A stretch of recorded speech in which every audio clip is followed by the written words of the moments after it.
Hello and welcome to teach me English. जो topic मैंने शुरू किया है वर्ब, कुछ दिन पहले 2 से 3 दिन पहले मैंने शुरू किया वर्ब, तो उसी को कंटिन्यू करना है और वर्ब का एक डिटेल नॉलेज मुझे अपने व्यूअर्स को देना है, ठीक है, ताकि जो भी देख रहे हैं, बेसिकली स्टूडेंट ही देखेंगे इसको, जो भी देख रहे हैं वो वर्ब को बहुत अच्छे तरह से समझ सके। ठीक है, मेरी ये कोशिश है। नाउ वर्ब का मैंने डेफिनेशन एक्सप्लेन किया था, आज मैं आपके पास वर्ब का वो सारा टॉपिक लेके आया हूं जो कि मुझे एक्सप्लेन करना है आपको वन बाय वन और आपको समझना है। ये टॉपिक कवर करना एक दिन या एक वीडियो में मुमकिन ही नहीं है, इसमें सीरीज ऑफ वीडियोस लगेंगे, क्योंकि मैं वीडियोस बहुत लेंदी नहीं बनाना चाहता हूं, जैसे कि आधा घंटा 1 मिनट नहीं, वीडियोस 15 मिनट्स इनफ है मेरे लिए ना। इसलिए उसमें मुझे एक्सप्लेन करना है और ऐसा एक्सप्लेन करना है कि पूरा कॉन्सेप्ट क्लियर हो जाए। क्या क्या टॉपिक है उस शेड के अंदर? First, transitive and transitive verbs, जो कि बहुत हेल्प करता है एक्टिव एंड पैसिव वॉइस में, जो मैं आगे देखेंगे। रेगुलर इरेगुलर वर्ब बहुत इंपॉर्टेंट है to understand the forms of verb. Tense पूरा बेस्ड है। वर्ब्स ऑफ इनकम्प्लीट प्रेडिकेशन, जो कि आमतौर पे छोड़ दिया जाता है, लोग ध्यान नहीं देते, जरूरी है समझना कुछ कुछ चीजें। फाइनाइट नॉन फाइनाइट वर्ब्स में 3 कैटेगरी है, gerund, participle and infinitive. Auxiliary verb, do verb, be verb, have verb, इसको अलग अलग वीडियो बनाना पड़ेगा। मॉडल वर्ब्स में बहुत सारे वर्ड्स आते हैं। सब्जेक्ट वर्ब एग्रीमेंट, जब आप सब सीख जाएंगे तब सबसे इंपॉर्टेंट है सब्जेक्ट वर्ब एग्रीमेंट को सीखना। टेंस उसके बाद समझेंगे, जब तक वर्ब समझ में नहीं आती है तब तक टेंस समझने कोई फायदा नहीं है, आप कुछ नहीं कर पाएंगे। तब फिर एक्टिव पैसिव वॉइस और सीक्वेंस ऑफ टेंस। तो ये एक सीरीज है जो कि हमें जानना है वर्ब के ऊपर, वन बाय वन आराम से आहिस्ते आहिस्ते समझना है ताकि वर्ब पूरा कंप्लीट हो सके। ठीक है, तो आज जो मैं कराने जा रहा हूं वो है ट्रांजिटिव इन ट्रांजिटिव वर्ब। ठीक है, basic and most important. Transitive verb पहले समझते हैं, ये समझने के बाद ट्रांजिटिव बहुत आसान हो जाएगा। जैसे कि वर्ड सजेस्ट करता है transitive, trans, transformation, transfer from one to another. अब जब ट्रांसफर होगा तो आप समझ सकते हैं कि जब ट्रांसफर होगा, अगर मेरे पास एक हाथ है और मेरे पास ये पेन है, मुझे ट्रांसफर करना है, मैं कहाँ फेंकूं? हवा में? नहीं, ट्रांसफर का मतलब ही होता है कोई पोजीशन होगा जहां ये जाके रुकेगा, जैसे ये रुक गया। सो टू बैलेंसिंग प्लेस चाहिए, एक जगह से चला एक जगह पे रुका। उसी तरह यहाँ पे ट्रांजिटिव वर्ब के लिए इंपॉर्टेंट पोजीशन क्या है? जैसे first point, action transfers from subject to object. ठीक है, अब सभी को पता है कि बेसिक फॉर्मेशन सेंटेंस का होता है सब्जेक्ट वर्ब ऑब्जेक्ट। मतलब वर्ब एक हो गया बीच में डिमार्केशन, जिसके पहले सब्जेक्ट होता है और जिसके बाद ऑब्जेक्ट होगा। ठीक है, वर्ब नहीं है तो कुछ भी नहीं हो सकता। ठीक है, वर्ब बहुत इंपॉर्टेंट है। वर्ब के पहले सब्जेक्ट, वर्ब के बाद ऑब्जेक्ट। तो अब क्या कर रहा है वर्ब क्या कर रहा है? सब्जेक्ट के एक्शन को ऑब्जेक्ट में ट्रांसफर कर रहा है। जो वर्ब ये काम कर पाएगा वो होगा ट्रांजिटिव वर्ब। ठीक है, एक बात। और फिर ट्रांजिटिव वर्ब के लिए इंपॉर्टेंट क्या होता है कि ट्रांजिटिव वर्ब के लिए सेकंड पॉइंट इंपॉर्टेंट ये है, need object to complete sense. ठीक है, so transitive verb needs objects, उसको ऑब्जेक्ट चाहिए। मतलब कहने की ये है, अगर ऑब्जेक्ट सेंटेंस में नहीं है तो उस दौरान क्या होगा? उस वर्ब का मीनिंग इनकम्प्लीट हो जाएगा। तो ऑब्जेक्ट लगाने के बाद ही उसका मीनिंग कंप्लीट हो पाएगा। उस वर्ब को क्या कहते हैं? Transitive verb. याद रहे आपको, ट्रांजिटिव वर्ब कौन है? जिसमें ऑब्जेक्ट लगाना कंपलसरी है, क्योंकि ऑब्जेक्ट नहीं लगेगा तो वर्ब का मीनिंग कंप्लीट नहीं हो पाएगा। उसके बाद इसीलिए थर्ड पॉइंट क्या है? Object is compulsory. ऑब्जेक्ट नहीं है वो वर्ब ट्रांजिटिव नहीं हो सकता। ठीक है, मतलब ट्रांजिटिव वर्ब पूरी किस पे बेस्ड है? ऑब्जेक्ट के ऊपर। मैं बार बार इस पे एम्फेसिस डाल रहा हूं, ट्रांजिटिव वर्ब का मतलब ही होता है कि सेंटेंस में ऑब्जेक्ट होना चाहिए। ऑब्जेक्ट नहीं है तो आप समझ जाइए वो कुछ भी हो सकता है, ट्रांजिटिव वर्ब नहीं हो सकता है। उसके बाद सबसे आसान तरीका ट्रांजिटिव वर्ब फाइंड करने का एक सेंटेंस में, अगर आपको ऑब्जेक्ट मिल जाएगा इसका मतलब है कि उस सेंटेंस में ट्रांजिटिव वर्ब है, और ऑब्जेक्ट नहीं है तो आप आसानी से कह सकते हैं वो ट्रांजिटिव वर्ब नहीं है। तो आपका काम क्या है? आपको काम यह है कि आप ऑब्जेक्ट को फाइंड करें। कैसे फाइंड करेंगे? बहुत सिंपल वे है, देखिए, लेकिन ध्यान रखना है। सिंपल वे क्या है? दो वर्ड, एक व्हाट और एक whom। अगर सेंटेंस में क्वेश्चन इन दो वर्ड से बनाया जाए तो अगर ऑब्जेक्ट होगा तो इस क्वेश्चन के जरिए से बाहर आ जाएगा, मतलब ऑब्जेक्ट है, इसका मतलब है कि वो सेंटेंस में जो वर्ब है वो ट्रांजिटिव है। और ऑब्जेक्ट नहीं होगा तो क्वेश्चन क्रिएट ही नहीं हो पाएगा।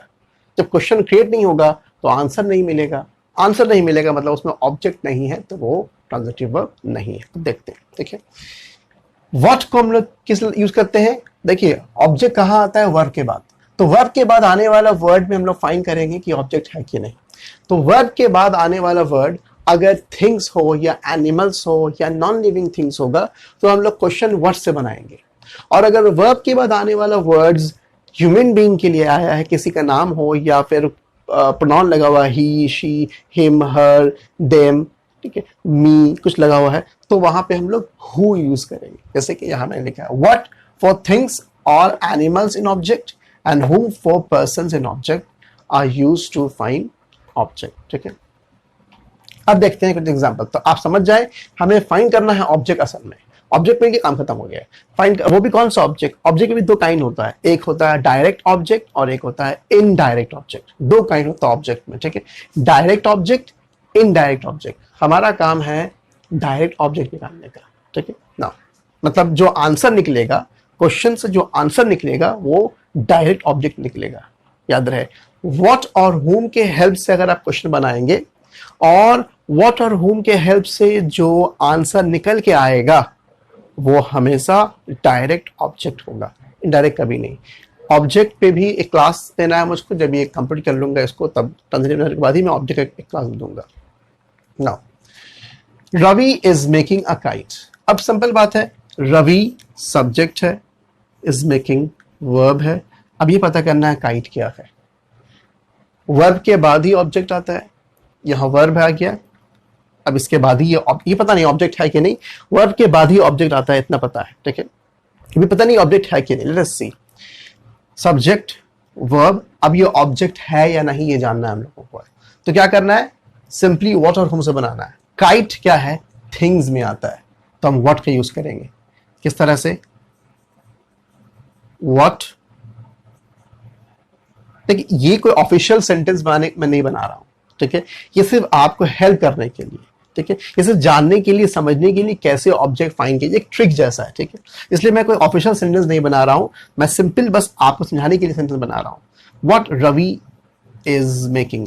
एक्चुअली मैं ये सेंटेंस क्रिएशन रॉन्ग है, होना चाहिए व्हाट इज रवि मेकिंग, लेकिन मेरा वो मोटिव नहीं है कि मैं क्वेश्चन बनाऊं, मेरा मोटिव है कि मैं आपको इसके हेल्प से ऑब्जेक्ट फाइंड करने में हेल्प करूं। व्हाट रवि इज मेकिंग, भाई रवि क्या बना रहा है?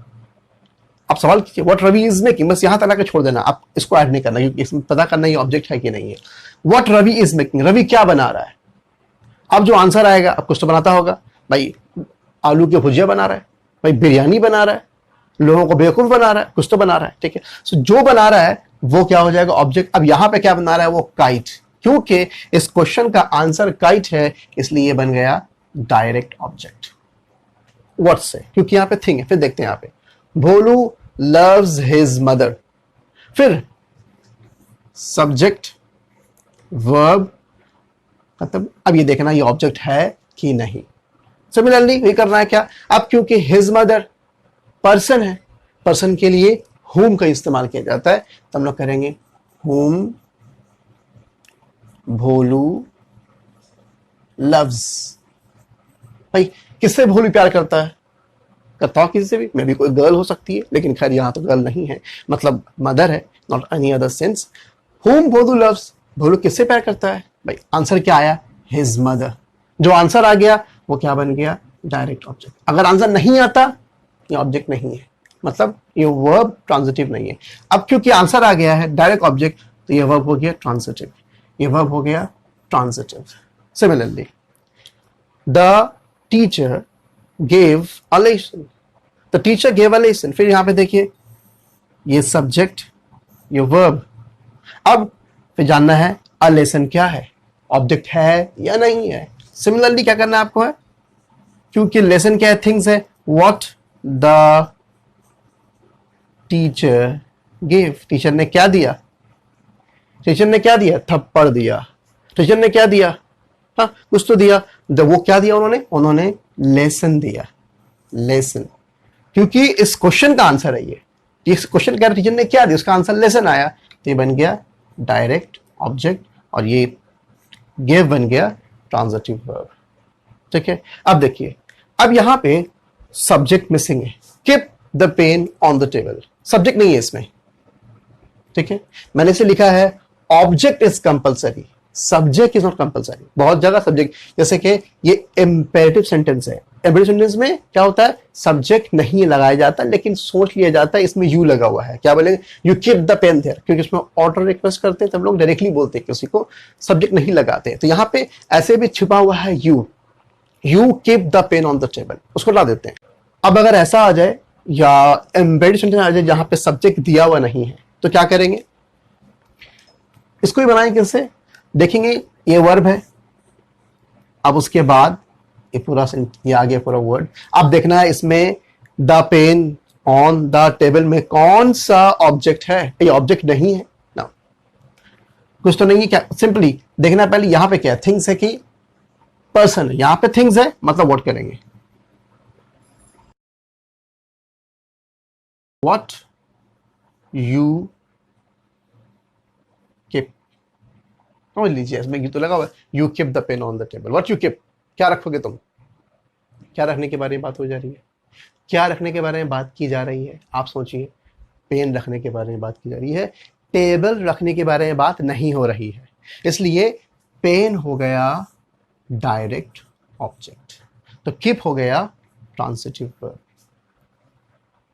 ठीक है, या फिर व्हाट यू कीप की जगह अगर आप लिखे व्हाट टू कीप, ठीक है, ज़्यादा बेहतर होगा व्हाट टू कीप, क्या रखा जाए ना। इस तरह how did you make the वास, अब इसमें ऑलरेडी क्वेश्चन वर्ड लगा हुआ है पर उससे फर्क नहीं पड़ता है। ठीक है, आपको देखना है क्या, आपको यहां से सब्जेक्ट यहां से शुरुआत है, how did you make the this वास, ना आप क्या करेंगे, यहां से लेंगे, यहां से व्हाट यू मेक, तुमने क्या बनाया, आंसर क्या आया, वास, तो ये क्या हो गया डायरेक्ट ऑब्जेक्ट, अब ये मेक क्या हो गया ट्रांजिटिव वर्ब। ठीक है, तो इस तरह से आप देखें ट्रांजिटिव वर्ब फाइंड करना बहुत इजी है अगर आप व्हाट और होम का यूज करें। थिंग्स होगा ऑब्जेक्ट के प्लेस में, एनिमल्स होगा ऑब्जेक्ट के प्लेस में, आप व्हाट यूज करेंगे, पर्सन होगा ऑब्जेक्ट के प्लेस में, मतलब आफ्टर द वर्ब अगर हुआ तो आप वहां पे होम का इस्तेमाल करेंगे। इससे क्या होगा, अगर आपका क्वेश्चन फॉर्म हो पा रहा है तो आंसर मिलेगा, और जो आंसर होगा वो डायरेक्ट ऑब्जेक्ट होगा। जैसे सेंटेंस में डायरेक्ट ऑब्जेक्ट मिला, इसका मतलब है कि उस सेंटेंस का जो वर्ब है जिसके लिए वो ऑब्जेक्ट आया है वो वर्ब हो गया ट्रांजिटिव वर्ब। ठीक है, तो ट्रांजिटिव वर्ब के लिए सबसे इंपॉर्टेंट थिंग क्या है, ऑब्जेक्ट। ठीक है, ये रहा ट्रांजिटिव वर्ब। अब देखते हैं ट्रांजिटिव वर्ब, इसमें क्या होता है, एक्शन डज नॉट ट्रांसफर, नाम ही है इंट्रांजिटिव, ट्रांसफर नहीं होगा, एक्शन डज नॉट ट्रांसफर, एकदम इसका अपोजिट, एकदम transitive opposite, no object, object होगा ही नहीं, ऑब्जेक्ट हुआ तो ट्रांजिटिव हो जाएगा, no object, can't make questions with what or whom, जो इसमें आपने क्या उसका अपोजिट करना है, इसमें कोई क्वेश्चन बन सकता नहीं है हुआ वर्ड से, क्वेश्चन बनेगा तो ऑब्जेक्ट मिलेगा, ऑब्जेक्ट मिलेगा तो वो ट्रांजिटिव वर्ब हो जाएगा, इसलिए उसका पूरा अपोजिट रूल इसमें है। सबसे आसान, इसलिए अगर ये समझ आपको आ गया तो इसको बस अपोजिट करना, आपको कुछ नहीं करना है। ठीक है, बस आई डोंट थिंक मुझे और चाहिए एक्सप्लेनेशन को, इस पे समझाना है सिर्फ आपको कुछ एग्जांपल से। Now the baby is sleeping on the bed, again इन रूल्स को देख, the baby is sleeping on the bed, अब the baby subject is sleeping verb. क्या आपको लगता है कि the baby is sleeping on the bed में ये वर्ड स्लीपिंग को जरूरत है कि कोई ऑब्जेक्ट लगाया जाए, जैसे कि द बेबी इज स्लीपिंग, बच्चा सो रहा है, खत्म हो गया, सेंटेंस स्लीपिंग में खत्म हो सकता है, क्योंकि इस स्लीपिंग वर्ड को जरूरत नहीं है किसी एक्स्ट्रा वर्ड को इसको एक्सप्लेन किया जाए, द बेबी इज स्लीपिंग, बच्चा सो रहा है। तो इंट्रांजिटिव उस वर्ब को कहते हैं जिसे जरूरत नहीं है कि वो किसी ऑब्जेक्ट का हेल्प ले खुद को कंप्लीट करने के लिए, उसे कहते हैं इंट्रांजिटिव वर्ब। इसलिए इसमें ऑब्जेक्ट की जरूरत नहीं है, बिना ऑब्जेक्ट के भी इसका मीनिंग कंप्लीट है। तो द बेबी स्लीप, और ये जो लगा हुआ है ऑन द बेड, ये एक्स्ट्रा लगाया है हमने, इसकी जरूरत नहीं है, नहीं लगाते भी चलेगा, आप इसको हटा सकते हैं। द बेबी स्लीपिंग, फिनिश, इसको हटा दीजिए, कोई काम नहीं है इसका, ठीक है, ये हट भी जाएगा तब भी आपका सेंटेंस करेक्ट है। द बेबी स्लीपिंग, ठीक है, एक्स्ट्रा लगा दिया आपने इन्फॉर्मेशन देने के लिए on the bed. On the bed वैसे ऑब्जेक्ट नहीं है, क्योंकि अगर ऑब्जेक्ट होगा तो वर्ड से क्वेश्चन बनेगा। देखते हैं, अगर हम क्वेश्चन वर्ड से बनाते हैं, what the baby is sleeping, question he form नहीं हो पाएगा इसमें। व्हाट द बेबी स्लीपिंग, अच्छा बनता तो क्या बनता, वेयर द बेबी स्लीपिंग, कहाँ सो रही है बच्ची, ये कहाँ सो रहा है बच्चा, तब बनता भाई बेड के ऊपर सो रहा है। वेयर से तो क्वेश्चन बनाना ही नहीं है, वर्ड से क्वेश्चन बनाना है, सिर्फ व्हाट और whom से बनाना है, तो वर्ड से क्वेश्चन क्रिएट ही नहीं हुआ, नो ऑब्जेक्ट, ठीक है। सिमिलरली रवि वॉक्स स्लोली, फिर रवि सब्जेक्ट, वॉक्स वर्ब, ये क्या हो गया, ये हो गया इन ट्रांजिटिव, ये वर्ब हो गया, वॉक स्लोली। अब फिर स्लोली क्या है, यहाँ पे ऑब्जेक्ट तो है नहीं, क्योंकि ऑब्जेक्ट के लिए कंपलसरी है कि जो ऑब्जेक्ट होगा वो या तो नाउन होगा या तो प्रोनाउन होगा। ऑब्जेक्ट यही दो हो सकता है बस, एडवर्ब, एडजेक्टिव, ऑब्जेक्ट नहीं हो सकता, बाकी जो सब है वो कॉम्प्लीमेंट हो सकता है पर ऑब्जेक्ट नहीं। सो रवि वॉक्स स्लोली, अब स्लोली भी ऑब्जेक्ट नहीं है, ठीक है। सो इसका मतलब हो गया कि इसमें भी ट्रांजिटिव वर्ब नहीं हो गया इन ट्रांजिटिव, क्योंकि स्लोली नाउन नहीं है या प्रोनाउन नहीं है तो एडवर्ब है स्लोली, इसलिए वो ऑब्जेक्ट नहीं हो सकता है। उस तरह ये वाला the boy laughed loudly, similarly the boy subject, laughed verb, loudly फिर एडवर्ब, नाउन भी नहीं है प्रोनाउन भी नहीं है, ना नाउन है ना प्रोनाउन है, क्योंकि नाउन प्रोनाउन क्या बनता है, ऑब्जेक्ट, लाउडली क्या है, एडवर्ब है, तो ये भी आपका ऑब्जेक्ट नहीं है, इसलिए ये भी हो गया इन ट्रांजिटिव वर्ब।